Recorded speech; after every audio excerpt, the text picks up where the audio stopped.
बहुत बहुत शुक्रिया आपका। Thank you. तो भाई अंकल से मुलाकात के बाद मैं आ गया हूँ। तो जिसे मैं सामरी कह रहा था, यहाँ पर लिखा हुआ भी है लेकिन वो कुछ तहरीर धूप की वजह से मिट सी चुकी है, तो मुझे पढ़ने में आ रहा है। ये है जनाब हामिया सांभरियान सज्जन वेलफेयर एसोसिएशन। तो सांभर ही है ये, कोई सामरी नहीं है भाई।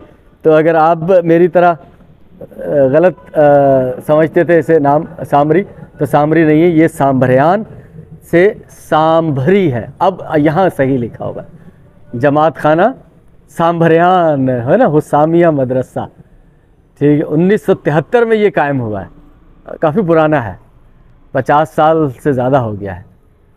तो जनाब ये खड प्लाट में ही है सांभरियान। तो सांभरी हाल कहें आप इसे। वापस चलते हैं दोबारा उसी रोड पर, उसी सड़क पर जहां हमने जाना है खिप्रो बस टर्मिनल। जो सफ़र हमने शुरू किया था गरीबाबाद पुरानी गोश्त मार्केट के पास से, सर सैयद रोड पर मौजूद है। मैं किसी वीडियो में जिक्र कर चुका हूं जब मैंने फ़िश मार्केटें दो दिखाई हैं, एक तो ओल्ड फ़िश मार्केट और एक जो रेलवे फाटक के पास फ़िश मार्केट लग रही है। तो मैंने जिक्र किया था कि एक सर सैयद रोड पर भी मछली मार्केट होती थी। अब ये बाकायदा उस तरह की मछली मार्केट तो नहीं थी कि कोई बिल्डिंग के अंदर हो, लेकिन रोड पर थी। तो मछली के ठेले सर आ गए।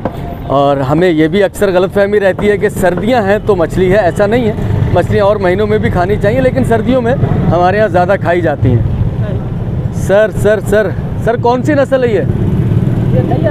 तैया, तता तैया, तैया। और ये सिल्वर है, और ये क्या है? ये भी दैया है। ये भी दैया है, दैया दैया रे दैया। ठीक है जनाब।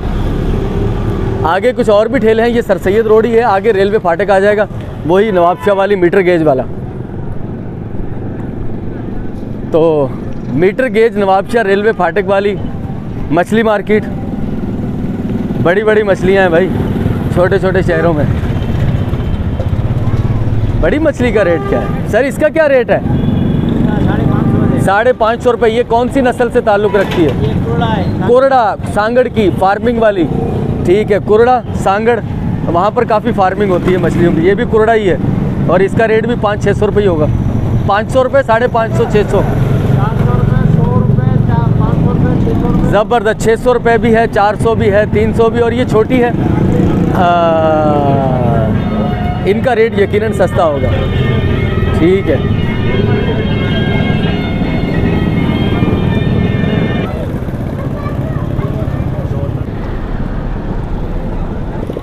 ऑल व्यूवर्स, आपको याद होगा कि हमने एक सफ़र किया था मीरपुर ख़ास रेलवे स्टेशन से बरास्ता नवाबशाह मीटर गेज, और हम गए थे काहूजो दड़े तक। लेकिन आज हमने एक दूसरी तरफ जाना है। उससे पहले मैंने जिक्र किया था कि अगर हम इस तरफ जाएंगे तो ये सर सैयद रोड पर मौजूद है। तो सर सैयद रोड से हमने जाना है ओल्ड बस टर्मिनल खिप्रो स्टैंड। सब्ज़ी नहीं, फ्रूट के ठेले हैं यहाँ पर, और पीछे हम आपको फ़िश मार्केट दिखा कर आए हैं, नवाबशाह रेलवे फाटक मीटर गेज वाला। तो अब हम नज़दीक हैं उस जगह के जहाँ हमने वीडियो का इख्तिताम भी करना है। थोड़ी तवील वीडियो है, अब मुख्तलिफ़ हिस्सों में, शायद एक से ज़ायद हिस्सों में आपको ये मिलेगी। इस रोड की बाबत एक बार फिर से बात कर लेते हैं कि इस रोड के बारे में बहुत सारे लोग परेशान हैं कि ये रोड काफ़ी अरसे से बन नहीं रहा ये। लेकिन ये कॉलोनियाँ कौन सी हैं? इस तरफ कॉलोनी कौन सी है, इस तरफ कॉलोनी कौन सी है? क्योंकि मैं इन कॉलोनियों के नाम नहीं जानता, तो पूछते हैं किसी से। तो मैंने जो इन्फॉर्मेशन ली, ये जो सारा इलाका है मीटर गेज नवाबशाह रेलवे फाटक के साथ, ये नवाब पाक कॉलोनी का इलाका कहलाता है। ठीक है। अच्छा, इस तरफ सामने नवाब कॉलोनी और राजड़ कॉलोनी से मुझे याद आया, हमारी एक अव्वलीन वीडियो पर अमेरिका से एक हमारे दोस्त ने मैसेज किया था। उन्होंने कहा था भी मैं भी 35-40 साल पहले राजड़ कॉलोनी में रहता था। तो हमने इसी रोड पर सफ़र करना है। रोड की हालत ख़राब है, ये मैं बार बार कह रहा हूँ, क्योंकि मुझे लग रहा है कि डस्ट कितनी ज़्यादा उड़ रही है और कितने लोगों को परेशानी होती होगी, ख़ास तौर पर उन लोगों को जो कि वैसे ही अस्थमा के पेशेंट हैं, दमा जिनको, या डस्ट एलर्जी है जिनको। अगर आप ओल्ड बस टर्मिनल के पास पहुंचते हैं, खिप्रो स्टैंड वाले, तो आपको एक दुकान नज़र आएगी।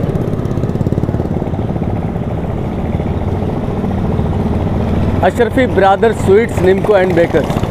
ये कुछ दुकान 20-25 साल पुरानी तो है। एक अशरफी जो मेन शॉप है मीरपुर ख़ास सेंटर में ही, तो उनके रिलेटिव की है, उनके नाम से ही अशरफी ब्रादर नज़र आ रहा है, तो इसका मतलब ये है कि उन्हीं के भाइयों ने ही खोली हुई है।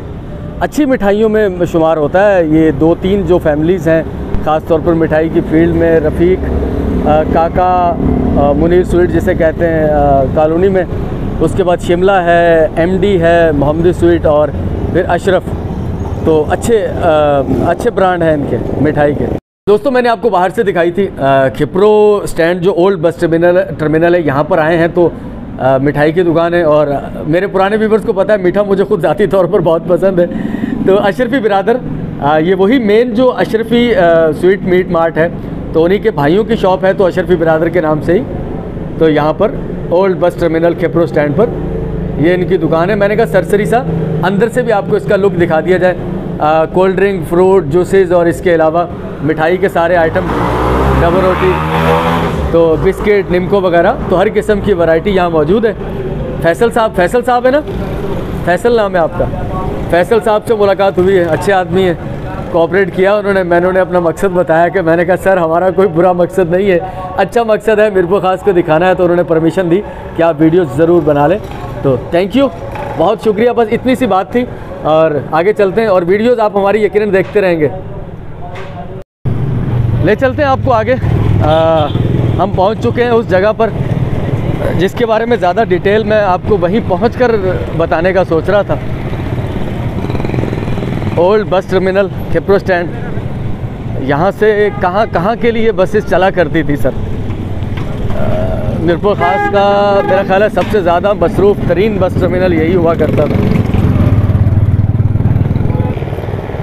मीरपुर ख़ास का मसरूफ़ तरीन रहने वाला बस टर्मिनल, मेरा ख्याल है थोड़ा सा मरसिया पढ़ लिया जाए यहाँ पर खड़े होकर। मैं दानिस्ता तौर पर ये जिक्र नहीं कर रहा था कि यहाँ से कहाँ के लिए बसेस चला करती थी।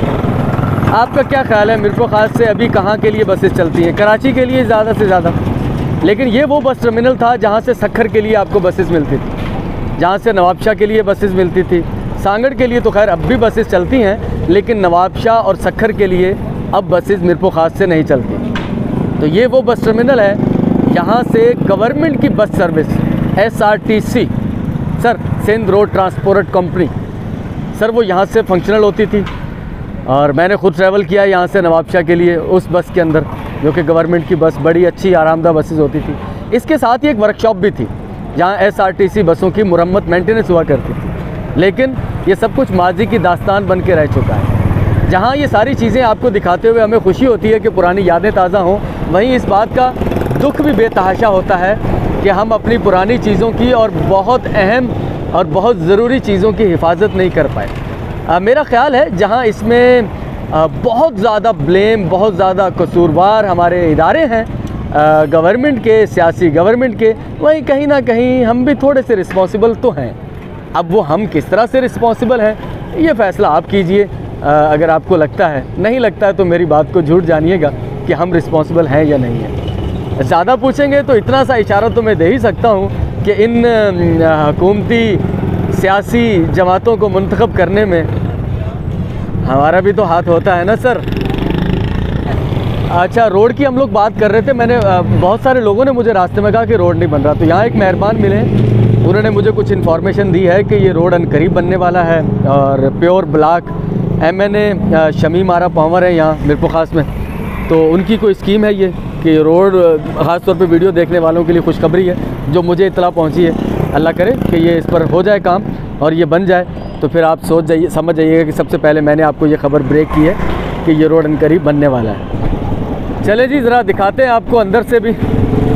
अब अंदर है तो कुछ नहीं, इसके वर्कशॉप्स बन चुकी हैं, ठीक है ना। यहाँ पर कभी बसेस होती थी और किसी न किसी दरवाजे से सक्खर के लिए, नवाबशाह के लिए, कराची के लिए, बाकी सब के लिए बसेस चलती थी। अब खाली दरवाजे रह गए हैं। अच्छा, यहाँ पर जब बसेस चला करती होंगी तो यहाँ पर बिज़नेस की कुछ और सूरत हाल होती होगी, बिज़नेस अच्छा होता होगा। लेकिन अब चूँकि अरसा दराज हुआ, ये बिल्कुल ही ख़त्म हो चुका है, तो बिज़नेस पर भी बहुत फ़र्क पड़ता है। वैसे ये बस टर्मिनल ख़त्म उस तरह से नहीं हुआ, ये मुंतकिल हुआ है न्यू बस टर्मिनल में। लेकिन वो जो नवाबशाह और सक्खर के लिए बसेस चला करती थी गवर्नमेंट की, वो तो ख़त्म ही हो चुकी है ना, वो सिर्फ यहीं से चला करती थी। बस टर्मिनल तो यहाँ पर इख्तिताम पजीर हो गया है, टैक्सी स्टैंड है, वर्कशॉप हैं। इसके साथ ही एक SRTC की वर्कशॉप भी हुआ करती थी, अगर मैं गलत नहीं हूँ तो। पता करते हैं, मुझे वो उस तरह का कोई नज़र तो नहीं आ रहा वो वर्कशॉप टाइप की। अंदर कोई और बिल्डिंग बन चुकी है शायद हो, मुझे सही पता नहीं है, मैं पता करता हूँ। ये वर्कशॉप यहाँ हुआ करती थी SRT की बसों की। तो ये वो गेट है जो कि SRTC government Sindh road transport company की बसेस इसके अंदर जाती थी। यहाँ रेस्ट होता था उनका या फिर मेंटेनेंस उनकी हुआ करती थी। लेकिन खैर अब तो वो माजी की बातें हो चुकी हैं। तो अंदर एक और इमारत बन चुकी है, ना जाने किस चीज़ की, क्योंकि यहाँ तो बस टर्मिनल ही नहीं रहा। और सबसे बड़ी बात है कि SRTC यानी कि सिंध रोड ट्रांसपोर्ट कंपनी ही नहीं रही। तो ऑल व्यूवर्स, मुसलसल चलने के बाद थक कर मैं बैठ गया हूँ। ये खिपरो स्टैंड जो स्टैंड बस टर्मिनल है, उसके साथ ही पाक कॉलोनी का एक स्पोर्ट्स ग्राउंड भी है। यहाँ बैठने की एक वजह तो ये है कि मैं थका हुआ हूँ, और दूसरी वजह यह है कि इस ग्राउंड में आखिरी बार जब मैं आया था तो मोहतरमा बेनज़ीर भुट्टो का एक सियासी शो था, यहाँ पर जलसा था उनका, और हम 2-3 दोस्त उस जलसे में शिरकत के लिए स्पेशली, मेरा किसी सियासी पार्टी से कोई डायरेक्ट ताल्लुक़ नहीं है, लेकिन मोहतरमा बेनज़ीर भुट्टो साहिबा नो डाउट न सिर्फ पाकिस्तान की बल्कि मुस्लिम वर्ल्ड की, बल्कि दुनिया के बड़े लीडरों में एक लीडर थी। तो हम भी उनकी शहर में मुब्तला यहाँ पर पहुँचे थे, हमने वो जलसा अटेंड किया था।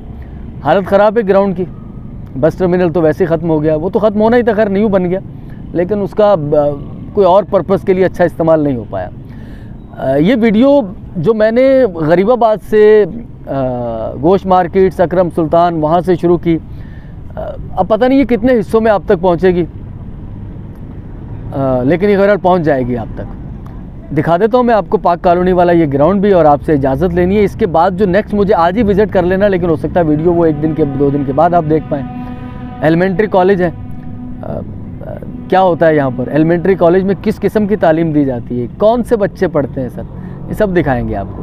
पहले आप ये ग्राउंड देखें। तो ये है जनाब पाक कॉलोनी का ग्राउंड, स्पोर्ट्स ग्राउंड। बारिशों का पानी अब तक खड़ा है, एक मशीन लगी भी है निकालने की, उसने कोशिश की, जितना उससे निकल सका वो उन्होंने निकाला है, लेकिन कुछ ऐसा है जो अभी निकल नहीं पाया। मेरा ख्याल है कि पानी ये ख़त्म ना होने की कुछ और रीज़न्स भी हैं कि सीवरेज का पानी भी शायद इसमें शामिल होता रहता हो। तो ये पाक कॉलोनी वाला स्पोर्ट्स ग्राउंड, बड़े बड़े सियासी जलसे भी इसमें हो चुके हैं, और इसके अलावा बहुत सारे मैचेस, गेम्स भी यहाँ होते रहे हैं। पोल भी लगे हुए नज़र आ रहे हैं, फुटबॉल के, हॉकी के, क्रिकेट भी होती रही होगी। फुटबॉल चलते हैं, हाँ फुटबॉल चलते हैं, हाँ बच्चों के क्रिकेट के गेम भी होते हैं। और भाई जितने भी हमारे करता धरता हैं उनके लिए इत्तला है, वैसे उन्हें पता है, तंजिया कह रहा हूँ, इत्तला है कि स्पोर्ट्स एक्टिविटीज़ होनी चाहिए, हेल्दी भी रहती है आवाम कौम, और बुरी सरगर्मियों से बच के रहते हैं लोग, यानी कि फ़िज़िकल फिटनेस और जहन भी पाक साफ रहता है ना आपका, मनशियात ड्रग की तरफ नहीं जाते। स्पोर्ट्स से प्यार करें। ठीक है जी, फिर लेते हैं आपसे विदा, इजाज़त, मिलते हैं आपसे नेक्स्ट वीडियो में। चैनल को ज़रूर सब्सक्राइब कीजिएगा। आज मैं थोड़ा सुस्त हूँ ना, नज़ला ज़ुकाम, मौसम का असर हो चुका है मेरे दोस्तों। लव यू यार, आप जहाँ भी रहते हैं, मीरपुर ख़ास, डिगड़ी, झुड्डो, कराची, हैदराबाद, गुजरावाला से कल एक बहन का मैसेज आया, वो यहाँ से ब्याह कर गई, खुश रहें आप भी। सना अलवी साहिबा सऊदी अरब में होती हैं, भानसिंगाबाद, पुरानी हवेली भानसिंग वाली, वो घर जिनके एहसान अलवी साहब के पास था, उनकी नवासी हैं, वो पोती हैं, दोती हैं, बहरहाल उनके ख़ानदान से, वो खुश रहें। मोहिउद्दीन साहब, और यार फ़ारूक साहब, कितने लोग हैं यार हमें जो मैसेज करते हैं सर। अब्दुल वाहिद साहब हैं, मलक साहब, सर सबका शुक्रिया यार, नाम लेंगे फ़र्दन किसी के। मिलते हैं नेक्स्ट वीडियो में, अल्लाह हाफ़िज़।